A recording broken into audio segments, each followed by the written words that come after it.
पन्नगे च सुरेन्द्रे च कौशिके पाद संस्पृशि निर्विशेष मनस्काय श्री वीरस्वामिने नमः। आर्हत वाङ्मय में कहा गया है, को होय माणोय अणिगहीया मायाय लोभोय पवड्ढमाणा चत्तारि कशिणा कसाया सिंचन्ति मूला इम पुनर्भवस्य। शास्त्रकार ने पुनर्भव यानी पुनर्जन्म की बात बताई है। सिद्धांत यह है कि हर आत्मा ने अनंत अनंत बार जन्म ग्रहण कर लिया है और जन्म के बाद मृत्यु भी अवश्यम भावी नियम है। अब एक प्रश्न उठता है कि पुनर्जन्म क्यों होता है, पुनर्भव का कारण क्या है। शास्त्र ने कारण बताया है। हम पुनर्भव को एक वृक्ष मान लें, पुनर्जन्म को वृक्ष मान लें, उसके जो मूल हैं उनको सिंचन देने वाला कौन है, यानी पुनर्जन्म का कारण क्या है। तो बताया गया, कसाय गुस्सा अहंकार जो कंट्रोल में नहीं है, माया लोभ जो प्रवर्धमान है, ये चार कसाय हैं। वे पुनर्जन्म के मूलों को सिंचित करते रहते हैं और पुनर्जन्म का वृक्ष हरा भरा रहता है। आगे से आगे जन्म मृत्यु का क्रम चलता रहता है। पुनरपि जननम पुनरपि मरणम पुनरपि जननी जठरे शयनम, यह संसार। तो यह पुनः जन्म पुनः मरण का चक्र चलता है।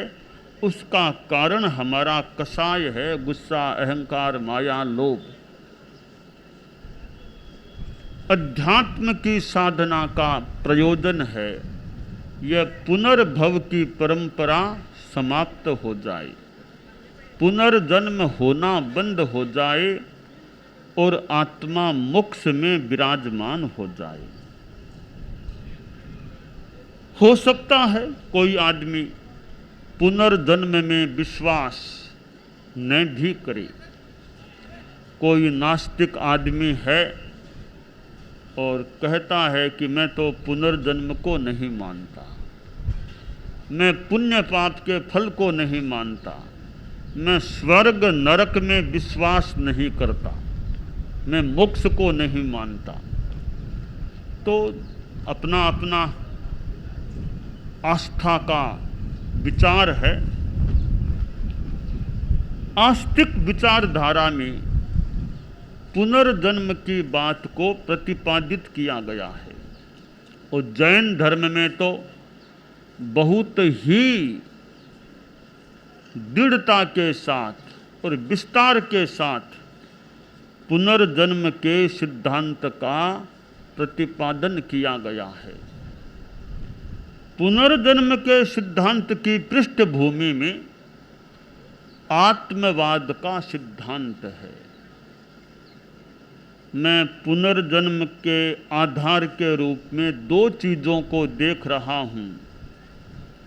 जैसे ये हमारा आदमी का शरीर है, ऊपर का भाग है, नीचे दो पाँव हैं, तो ये हम चलते हैं, हमारा शरीर पूरा ही आगे बढ़ता है, तो मूल आधार दो पाँव हैं। ये दो पाँव हैं तो ऊपर का शरीर भी आगे बढ़ जाता है। यानी हमारी गति के मूल तत्व दो पांव हो गए। इसी प्रकार यह पुनर्जन्म को ऊपर का भाग मान लें शरीर का, तो इसके दो पांव हैं, वे हैं आत्मवाद और कर्मवाद। ये दो वाद मूल चीज हैं, इनके आधार पर यह पुनर्जन्म का महल टिका हुआ है। जैसे कोई बड़ा मकान है, खंभों पर टिका हुआ है, तो ये दो स्तंभ हैं, आत्मवाद और कर्मवाद। आत्मा है तो पुनर्जन्म है, और कर्मवाद है तो पुनर्जन्म है। जो कसाई की बात बताई गई, क्रोध मान माया लोभ, ये सारे कर्मवाद की ही चीजें हैं। तो जैन दर्शन के ये दो सिद्धांत बहुत महत्वपूर्ण हैं अध्यात्म की दृष्टि से, आत्मवाद और कर्मवाद। अब जैन दर्शन में तो बहुत अच्छे ढंग से प्रतिपादन हुआ है आत्मवाद का, कर्मवाद का और फिर पुनर्जन्म का। परंतु कोई आदमी कह दे भी होगा, जैन धर्म में होगा और भी धर्मों में, दर्शनों में होगा पुनर्जन्म का सिद्धांत, पर मैं तो नहीं मानता पुनर्जन्म को। तो उससे पूछा जाए कि क्यों नहीं मानते? नहीं मानने के तुम्हारे पास क्या आधार हैं? तो कभी समझ में नहीं आ रहा है, क्या पता है, क्या पता है, फिर भी मान लो भी क्या पता है कि नहीं है, पर पुनर्जन्म है ही नहीं, यह तो कहना थोड़ा मुश्किल लग रहा है। तो आखिर निष्कर्ष यह है कि पुनर्जन्म को मानकर ही चलना चाहिए। यानी कि है कि नहीं मान लो, छोड़ो, निश्चय में जो है, पर पुनर्जन्म की अवधारणा के आधार पर अपना जीवन क्रम, जीवन शैली रखनी चाहिए कि पुनर्जन्म हो सकता है, पुनर्जन्म का सिद्धांत सही हो सकता है। अब हम देखें, वाद विवाद करें तो ठीक है, अनेक चीजें बताई जा सकती हैं, परंतु सामान्य रूप में भी हम ध्यान दें कि मृत्यु हो गई तो मृत्यु हो गई तो आदमी अब कुछ भी कर नहीं पाता, निष्क्रिय हो गया। तो पहले कौन सा तत्व था जिसके कारण से आदमी सक्रिय था? तो वो तत्व आत्मा है। वो था तो जीवन में सक्रियता थी, जीवन था। वो आत्मा नाम का तत्व निकल गया तो आदमी निष्क्रिय हो गया, कुछ भी अब कर नहीं सकता। पुनर्जन्म के सिद्धांत के आधार पर ही मैं समझता हूँ, अनुमान लगाता हूँ कि साधुपना लिया जाता है। अगर पुनर्जन्म का सिद्धांत हो ही नहीं तो साधुपना लेने की ज़्यादा सार्थकता नहीं रहती। मैंने साधुपना लिया तो पुनर्जन्म की बात दिमाग में थी तो संभवतः साधुपना लेने का निर्णय कर लिया। अगर पुनर्जन्म की बात दिमाग में न होती ही नहीं, पुनर्जन्म है ही नहीं, यह विश्वास दिमाग में जमा हुआ होता तो साधुपना लेने का निश्चय मैं शायद करता कि नहीं भी करता। और भी हमारे इतने साधु लोग हैं, पुनर्जन्म नहीं है फिर तो साधुपना लेने का, इतना कष्ट झेलने का क्या इतना लाभ हो सकता है। तो आचार्य जी जा रहे थे, गांव गांव यात्रा हो रही थी, तो एक कोई आचार्य जी का परिचित आदमी था, प्रेमी भी था। वो यदा कदा अनुरागी होने के कारण आ जाता। होता है, विचारधारा अलग होने पर भी किसी व्यक्ति से एक स्नेह का भाव हो सकता है। तो वह आदमी आता, थोड़ा प्रबुद्ध आदमी था। एक दिन बोला, आचार्य जी मैं कई बार आपके पास आता हूँ, आपको देखता हूँ, बड़ा अच्छा लगता है, आपसे मेरा अनुराग है, प्रेम है, आपके पास जब भी टाइम मिलता है आने का मन भी होता रहता है, मैं आता भी हूँ, परंतु मेरे मन में बड़ा दुख है, तरस है कि आप इतनी यात्रा करते हो, पैदल यात्रा करते हो, आपका शरीर भी थोड़ा भारी है, चलने में आपको जोर भी पड़ता होगा, और भी आप रात को पानी भी नहीं पीते, गर्मी का मौसम है, खाना तो खैर दूर, पानी भी नहीं पीते, और कितने नियम हैं आपके। इतना कष्ट आप झेलते हो, इस कष्ट को झेलने से क्या लाभ होगा? क्यों इतना कष्ट झेलते हो? हम लोग गृहस्थ हैं, आराम से जीते हैं, आप लोग क्यों इतना कष्ट झेलते हो? मुझे बड़ा मन में दुख होता है, क्योंकि आपसे मेरा प्रेम है, अनुराग है, क्यों इतना कष्ट झेल रहे हो? गुरुजी देखिए, आगे पीछे कुछ नहीं है, आगे कुछ नहीं है, परलोक जैसी कोई चीज़ नहीं है, मैं नास्तिक आदमी हूँ, इसलिए आप फालतू इतना कष्ट मत झेलिए, आराम से रहिए, क्यों इतना घूमना करना करते हो? महाराज आगे कुछ नहीं है, कोई पुनर्जन्म नहीं है, कोई स्वर्ग नहीं है, नरक नहीं है, क्यों फालतू कष्ट झेलते हो? तो आचार्य जी भी यूँ जानकार थे, ज्ञानी थे, तो कहा देखो, 1 मिनट के लिए मान लो कोई तुम्हारी बात को स्वीकार कर ले, हम भी मान लो काल्पनिक रूप में तुम्हारी बात को स्वीकार कर लें, वस्तुतः नहीं काल्पनिक रूप में कि आगे पीछे कुछ नहीं है, तो भी हमारा क्या नुकसान हुआ? शांति का जीवन जी रहे हैं, नो टेंशन, कोई दिमाग में विशेष तनाव भी नहीं है, आराम से चल रहे हैं, होता है उतना काम कर रहे हैं, उपदेश देते हैं लोगों को, शांति का जीवन, न लड़ाई, न झगड़ा, न झूठ बोलना, न चोरी करना, न रात को खाना न पीना, भजन करो, रात को अपना आराम करो, नींद लो, उपदेश दो, बखान दो, बातें करो। हम तो आराम का, आनंद का जीवन जी रहे हैं। आगे कुछ नहीं भी है तो मुझे कोई पश्चाताप नहीं होगा संभवतः कि क्यों मैंने साधुपना लिया और क्यों इतना कष्ट झेला। अगर आपकी बात को भी मान लें तो क्योंकि हमारा जीवन बड़ा आराम का है, आनंद का है।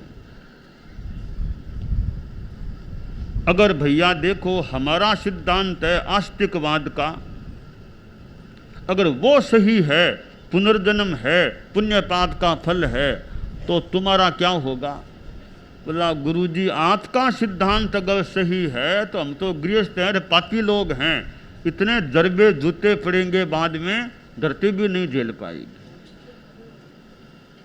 तो खैर साधु तो अब पुनर्जन्म का सिद्धांत आस्था में न हो, बिल्कुल भी आस्था में न हो तो साधु तो कोई न भी बने। पर मेरा तो यह चिंतन है कि पुनर्जन्म है ही नहीं, इस बात का आधार भी क्या है।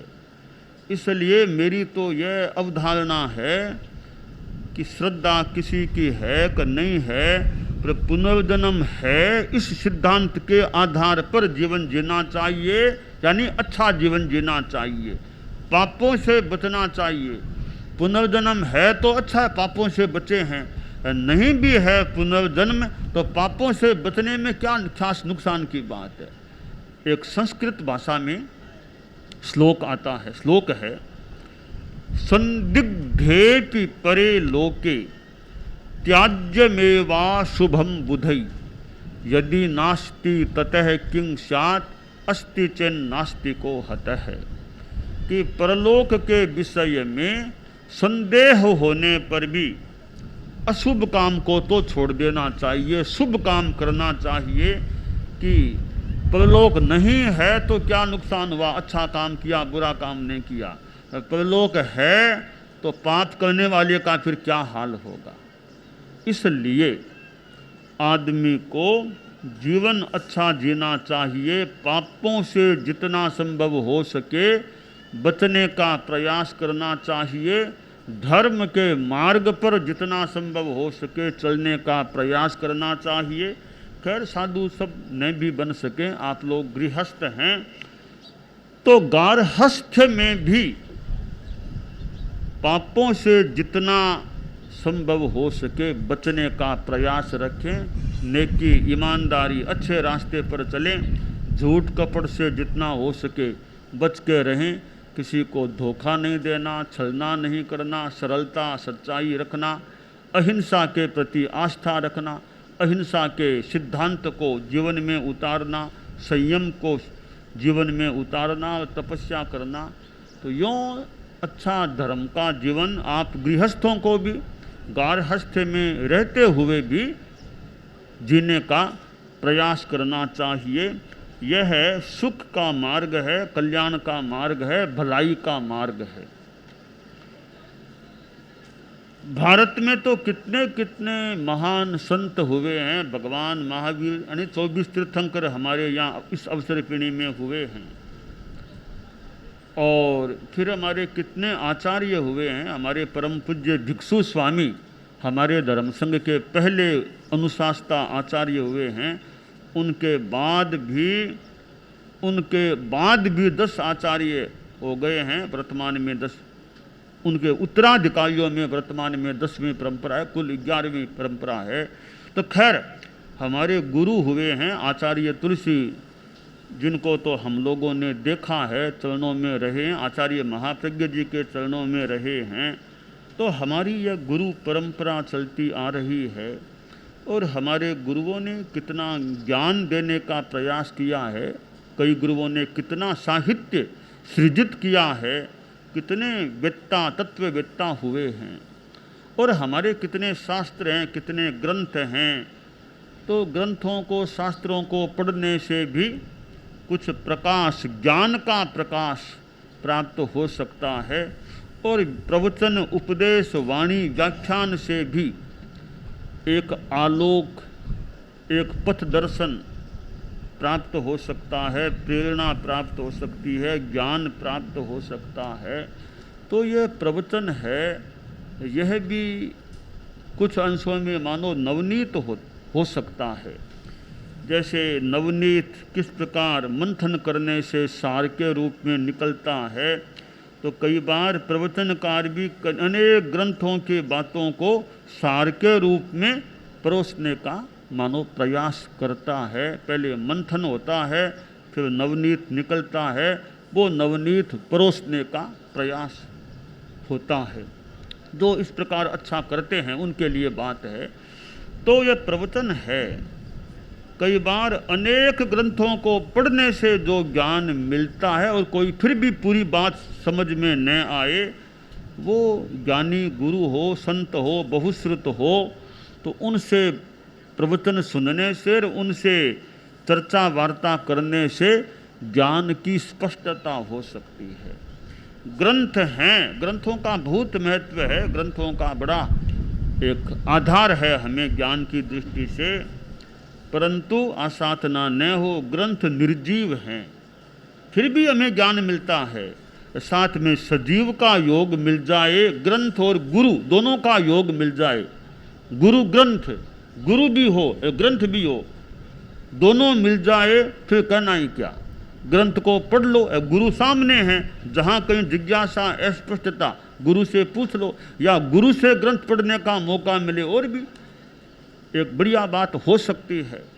तो गुरु ग्रंथ, गुरु और ग्रंथ दोनों का योग हो तो ज्ञान का अच्छा विकास हो सकता है। गुरु भी ज्ञानी हो तो बात है, त्यागी भी हो, ज्ञानी भी हो, साथ में ग्रंथ भी हो, क्योंकि गुरु की बातें सुनने से भी लाभ हो सकता है, साथ में ग्रंथ भी पास में है तो और सहायकता हो सकती है ग्रंथ के द्वारा ज्ञान वर्धन में, ज्ञान विकास में। तो हमें अपने जीवन में ये आस्तिकवाद, नास्तिकवाद, पुनर्जन्म, पुण्य पाप, स्वर्ग नरक या नवतत्व की बात भी हैं, इन बातों को आत्मसात करने का, अच्छी तरह समझने का, बौद्धिकता से समझने का यथासंभवतया प्रयास करना चाहिए।